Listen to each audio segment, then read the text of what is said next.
Hold on, let me get this down so I can have it myself.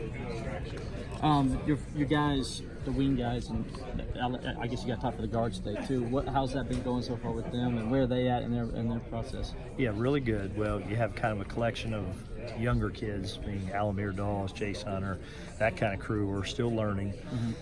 Really bring a lot of competitive spirit defensively to our team. But then you have the other group that's kind of like Hunter Tyson, John Newman, Kayvon Moore, Tevin Mack, that group who's a little bit older, a little bit experienced, been through the routine a little bit. And the thing I really like about all of them is the versatility that we have and kind of their pace. We're a lot different team offensively in that they cut a lot harder. They kind of dribble a lot harder, like they're like aggressive drivers. They're downhill type drivers, so they get into the paint a lot. And to this point, they've been really good about sharing the basketball and kicking when they have it or taking it all the way. Understanding what play is there when they drive it. And so I'm excited. I think we'll be athletic to be able to defend and be a little bit more grittier defensively, which is Fitz' coach. And then I think offensively, they're gaining confidence. And obviously have the advantage of the World University games for a kid like John Newman, who you could see has had a chance to be a good player, but because of a senior-laden team, didn't get to play as much, and so he needed to kind of prove himself now this summer, and he did that. So his confidence is at a high level right now. When you got two guys like Kayvon and Nick that are sitting there waiting for the NCAA to tell them what they're going to do, how do you keep them focused on, because they don't know if they're going to get to play or not? Yeah, you know what's crazy about it? We really haven't talked about it much. We just kind of expect them to be like, hey, we're just hoping for the best, and so we expect you to be out here every day and kind of do, and hey, chips will fall where they will, but let's not worry about it. Let's just prepare you like you're going to play. And so, again, the experience of this summer, allowed them to kind of like be involved with it. Again, that kind of started them being involved without thinking about it because, we're just starting the appeal process at that point. So their mentality's been really good, and they're just kind of believing and faithful that, the best thing will happen for them. And, whatever that is, we're still waiting. But, the anticipation of them having a chance to play, I think, is higher than like, okay, what if we don't? What if we can't play? So that keeps them going. I know you got a couple guys, Clyde and Jonathan, that are both injured, but it seems like the recovery's going well. They're on schedule. Can you give us an update officially on what you guys expect? Well, I kind of think that they're, again, on schedule like that. The activity level and their approach to the rehab has been really good. Not sure it can get that much sooner in terms of time of return. I don't know that we have a pinpoint, actual date where both guys can get back, but I think both of them, I think John will have a significant chance to get back for a majority of the ACC games, and Clyde is going to be a little bit touch and go. It's going to be kind of a difficult time of the year where we're going to have to make a decision of whether to kind of just redshirt him or bring him back to kind of add to our team. Okay.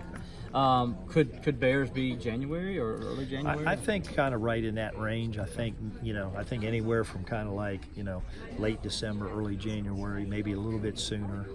His body type is kind of seemed to lend itself a little bit more to a quicker recovery right now. Like but his mentality right now is really good. Tevin, you mentioned him a little bit. He sort of had an up and down. He just got here before y'all went overseas, but he had a kind of up and down performance there in the games. I know he had a couple games that did well, a couple games he struggled. Where do you think he's at right now from a mental standpoint, getting ready for the season? Well, one, I think he's really appreciative of the opportunity, and I think he has felt in his time here how he kind of fits what we do. I think he sees a niche that he can add to this team. And the good part about it is the one thing he can do is score in bunches. He did have 2 other games over there where he just flipped the game like that and it was over because he made 4 straight threes and got an and one at the rim. So anyhow, he's the kind of guy that's a unique scorer, and we need that. And coach has made a point of like making sure the rest of the guys know that. And so he's integrated into the team really well. I've been very pleased with his willingness to work and his unselfishness and kind of just trying to fit in, understanding that like he's going to have the green light to try to score, because he can do that, and his talent that way is unique. Would you describe him like obviously you lost two of your best scorers in Sheldon and Marquise. How would you describe him? Is he a combination of Marquise and maybe Jonathan, or what is he? Because he's more of a taller, leaner guy. Exactly. He's a little bit powerful guy. He probably has more ability than either one of those guys to score in the lane, whether it's driving to the rim, offensive rebound, put back. He's got that big body where he'll just kind of shred the defender and get to the basket. So he's going to get to the free throw line, I think, a little bit more than maybe Shelton, but Marquise would get to the line too. So, and then his three-point shooting, he's a very strong, physically strong. He can shoot it deep. He can shoot it with a guy right in his face, kind of out of rhythm a little bit. So he's a little unique that way. So he's probably a little bit more towards the Marquise, but he's a quicker, bigger, stronger type of guy off the dribble to get his points. Marquise was a little methodical, a little herky-jerky.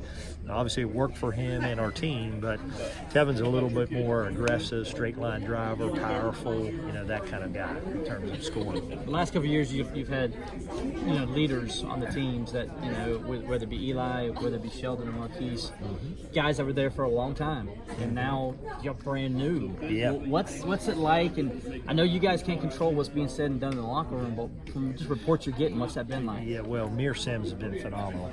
Mir Sims is a unique guy. We kind of knew that in the recruiting. He's mature above his years and has done a great job leading our team at this point and embracing that and kind of learning how to do it the right way, and it's been good. But then the other core of guys, really John Newman is kind of like the next kind of guy that's that team locker room guy that kind of really has helped. And what's helped him lead, he's making the effort to do it, but what's helped him lead is his performance. He's producing. You know how that is. It's a little easier to listen to somebody when they're kind of actually performing and getting the things done. So those two right now have really done a good job of kind of like keeping everybody together. And then we had the natural kind of team bonding of 4 guys into the room in the Olympic Village where they had to make sacrifices and they really got to know each other and kind of, take off the kind of shell, and everybody had to really learn each other and know each other. So that helped tremendously. And one last question, you brought him up just a second ago too, Amir and his development, both as a player and a leader. I think he saw that take another step there in the World Championship. Absolutely, and we made a slight adjustment of moving him down to the 5 and like an undersized 5 that takes advantage of his skill set. But he was just tremendous in terms of leading our team, and we're kind of playing through him a little bit at the top of the key area. So it's a little bit like a European style of basketball, but what allows him to do is direct people and almost be like a point center, almost like a point guard there in terms of making our offense run. But the other thing he did was rebound at a high level. He averaged almost 10 rebounds a game over there, which is something that he's done okay in his time here. So to see that piece of his development is really good. All right, Coach, thanks so much for Yeah, your time. absolutely.